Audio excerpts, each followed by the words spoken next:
Vamos lá então, gente, seguindo adiante, próximo processo da área de gerenciamento de tempo, estimar recursos das atividades.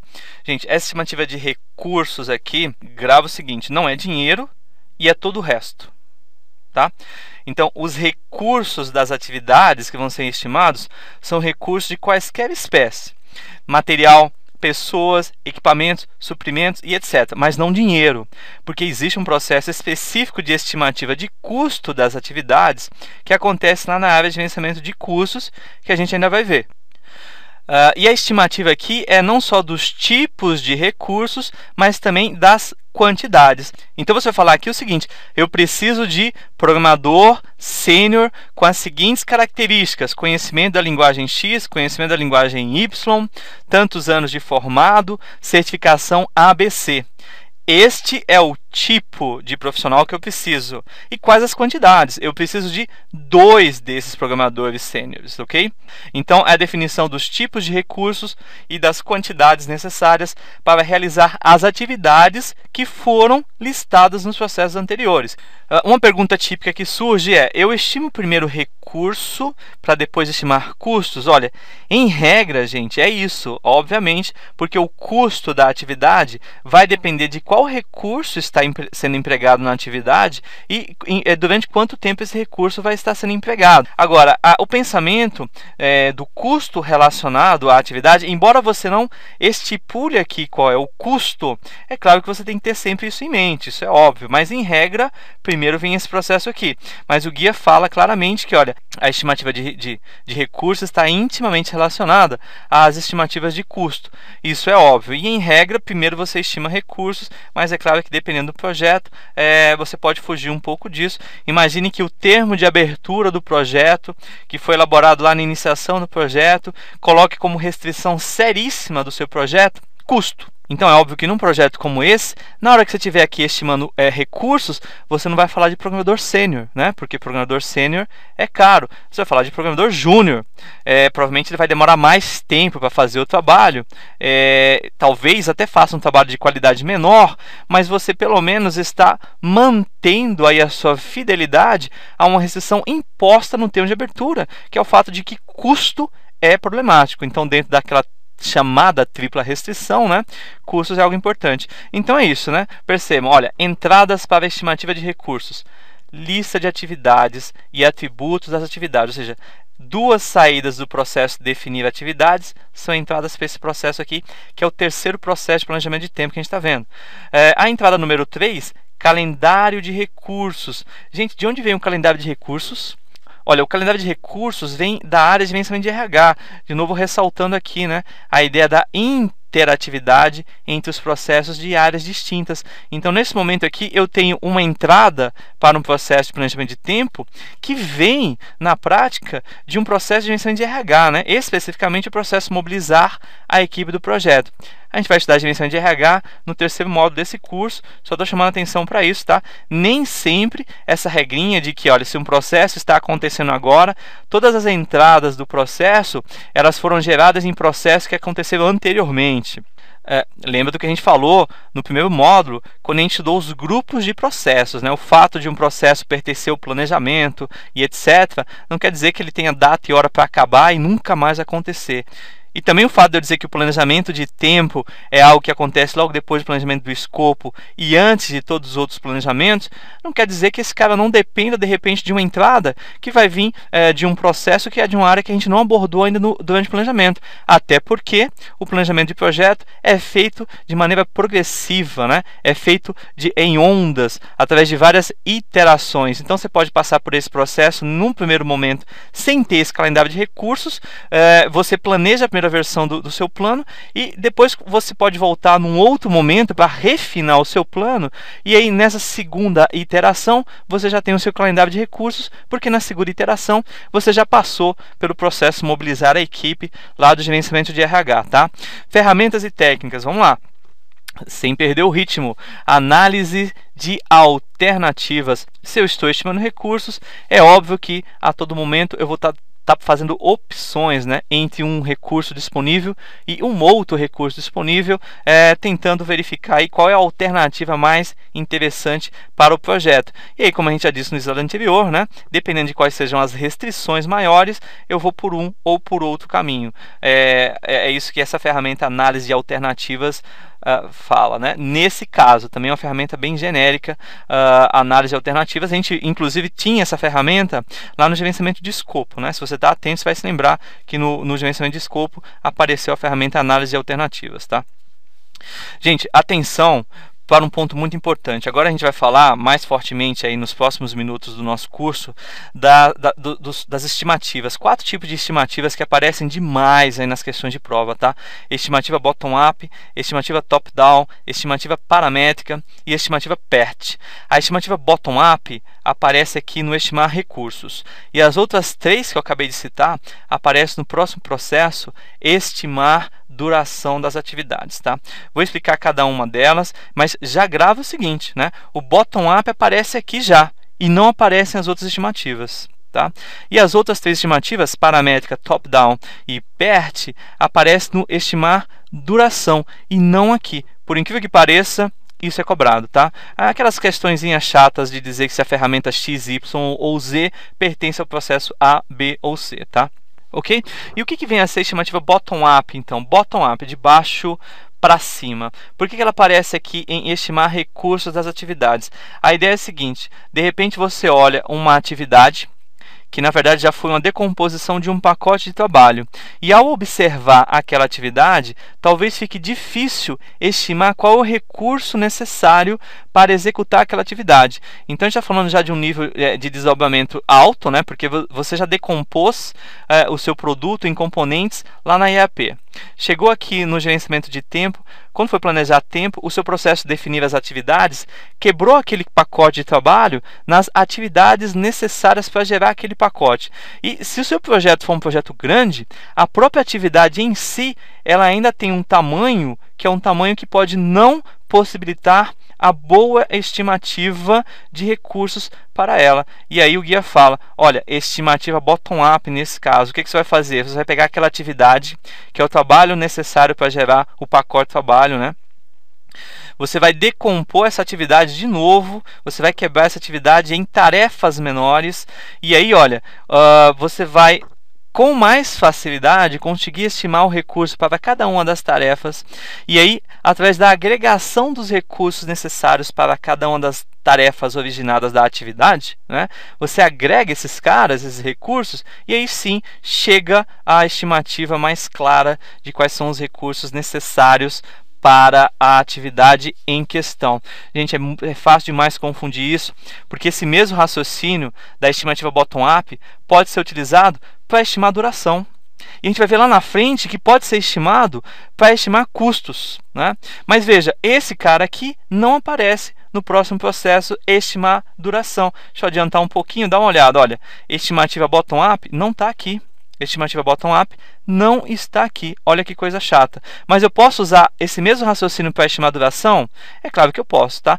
Deixa eu voltar para a gente não se adiantar muito.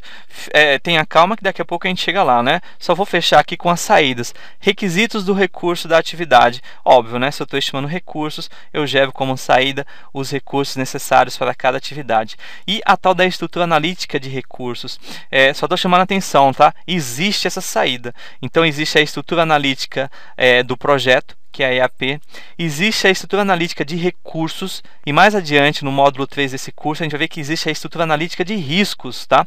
Essas 3 coisas existem, a gente não pode confundir. Bom, a estrutura analítica de recursos é um agrupamento por categoria de recursos, tá? Então, de repente, se no seu projeto você tem recursos humanos envolvidos, você tem materiais, você tem ferramentas, você pode gerar uma estrutura analítica de recursos com o objetivo de agrupar esses recursos por categoria, tá? Para ficar mais fácil a documentação. Chama a estrutura analítica porque o formato é o mesmo da EAP que a gente já conhece, só que o conteúdo ali já não é mais escopo de trabalho, já vão ser os recursos das atividades do projeto, tá? Só isso. Seguindo adiante, vamos falar então do processo estimar as durações. Então, o objetivo aqui é a gente esclarecer de uma vez por todas os 4 métodos de estimativa. Então, eu tenho estimativa bottom-up, de baixo para cima, bottom up, de baixo para cima, né? Você detalha primeiro o máximo necessário naquele momento, e aí você estima, no caso, os recursos, porque lembra que a estimativa bottom-up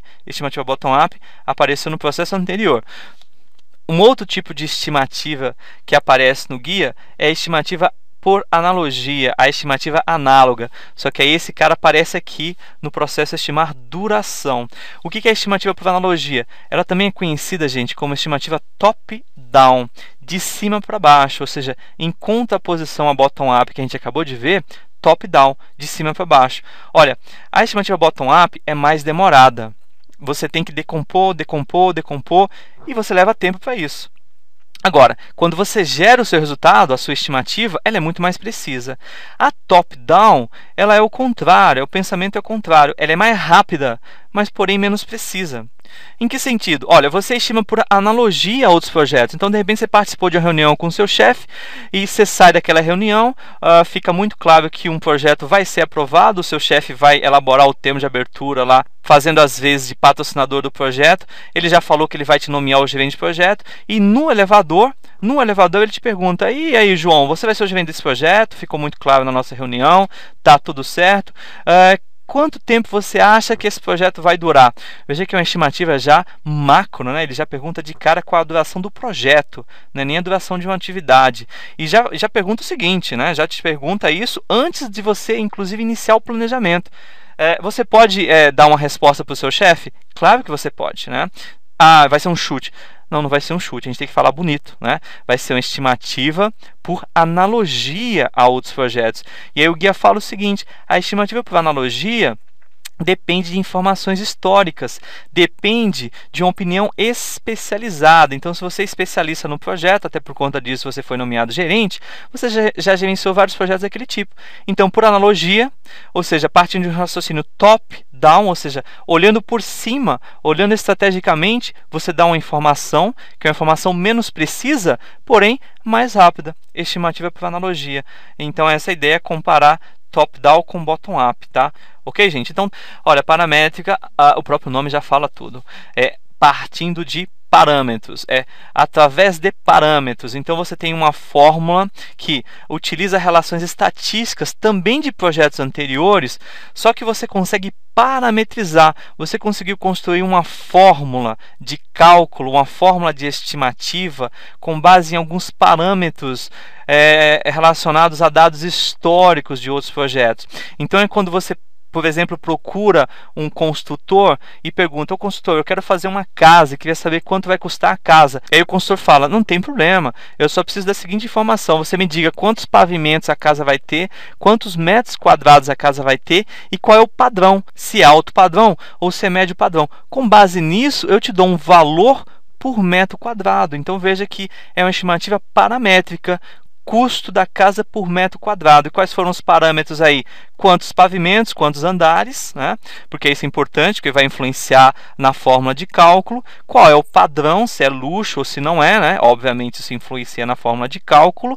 E quantos metros quadrados vai ter a casa. Com base nisso, a estimativa pode ser feita. E aí você tem vários outros exemplos, dependendo do setor da indústria, né? Essas fórmulas paramétricas, essas estimativas paramétricas, elas podem ser muito precisas ou pouco precisas. Tudo vai depender, né? Tudo vai depender do poder da fórmula que foi construída. Tudo vai depender de quanta experiência, quantos dados históricos a empresa tem. Então, enquanto é muito fácil comparar top-down com bottom-up, pelo menos no que diz respeito a qual é mais precisa, é muito claro, né? Bottom-up é mais precisa, só que é mais demorada. Top-down é menos precisa, mas é mais rápida. Com relação à estimativa paramétrica, você não pode comparar assim de maneira absoluta, não. Vai depender, né? Depende de que fórmula é essa, de quantos projetos a empresa já gerenciou, de onde vêm os parâmetros, ou seja, dos dados, da confiabilidade dos dados. A fórmula de parametrização construída pela empresa pode ser furada, ou como pode ser, olha, uma fórmula poderosíssima, né?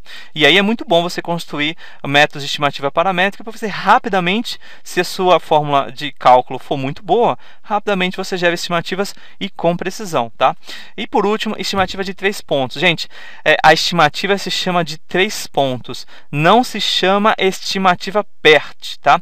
Na verdade, PERT é uma técnica, né, vem do inglês aí, técnica de avaliação e revisão de programas, e dentro dessa técnica a estimativa de 3 pontos é utilizada, tá? Então, por conta disso, muita gente chama essa estimativa de estimativa PERT, mas não é, é estimativa de 3 pontos. E por que de 3 pontos? Olha, porque ela é baseada em 3 valores, né? É uma ponderação de um valor mais provável, de um valor pessimista e de um valor otimista, de acordo com essa formulinha que vocês estão vendo aí, tá? Não vou explicar, a fórmula é muito simples. Você pode pegar este diagrama de rede aqui e fazer a estimativa de duração de cada uma dessas atividades usando a técnica de 3 pontos, né? Então você pergunta para a atividade A, para a atividade B, para a atividade C, dependendo da ferramenta que você estiver utilizando, né? Se de repente a ferramenta for a opinião especializada, ou seja, entrevistar, conversar com cada indivíduo responsável pela atividade, você pode fazer as perguntas dessa maneira, né? Pedir 3 valores e jogar aqui como resultado dessa estimativa, né, o valor que você obtém a partir do momento que você aplica as 3 estimativas nessa fórmula, tá? Se você fizer isso, você está usando a estimativa de 3 pontos para estimar durações, tá? Então, por último, só vou bater na mesma tecla de novo. São 4 técnicas estimativas. Uma apareceu no processo anterior, as outras 3 apareceram aqui em estimar duração, tá? Vamos dar uma olhada aqui nesse processo, entender melhor. Entradas, percebam ali, olha que todas as entradas foram saídas de processos anteriores, né? Boa parte delas. Então, lista de atividades, atributos das atividades, requisitos de recursos. Olha aqui a entrada número 3, que foi saída do processo anterior. Por que é importante ressaltar isso? Muita gente me pergunta, né? Olha, eu estimo duração antes para depois estimar recursos ou o contrário? De novo, em regra, o próprio guia fala. Se você olhar na figura 6.9, na figura 6.11 do guia PMBOK, você vai ter o fluxograma do processo estimar recursos e do processo estimar durações, respectivamente. E vai ficar claro lá naquele fluxograma que é o estimar recursos que gera uma saída, que depois vai ser entrada para esse processo aqui. E é o que eu estou mostrando, a entrada número 3, requisitos dos recursos. De onde vêm esses requisitos de recursos? Do processo de estimar recursos. Então, portanto, em regra, eu primeiro estimo o recurso. Porque é óbvio, gente, a duração da atividade depende do recurso envolvido. Por que eu falo em regra toda hora? Porque depende do projeto, né? Da mesma forma que em um determinado projeto o dinheiro pode ser problema, em outro projeto alguém pode falar o seguinte, olha, nesse projeto dinheiro não é problema não. O que é problema, sabe o que? É tempo. No dia tal, abertura da Copa, rede internacional, o estádio tem que estar pronto. Se não tiver, meu amigo, a gente vai ter problemas sérios. Então, olha, dinheiro não é problema, a duração é problema. Aí você começa de trás para frente, né? Você vai estimar as durações de trás para frente para que o término do seu projeto acabe batendo com aquela data imposta e depois você define que recurso você vai inserir ali para cumprir aquela duração que já foi estimada. Você fala, ó, isso aqui tem que terminar em um dia. Para terminar em um dia, quantos analistas eu preciso? Quantos programadores eu preciso? Tem que ser um dia, ponto final, né? Agora, em regra, se a gente olhar até o fluxograma dos processos que estão lá no guia, o bom gerenciamento vai falar o seguinte, olha, primeiro é recurso, né? Determina o que eu preciso com relação a recursos para entregar aquele escopo. Depois a duração, tá?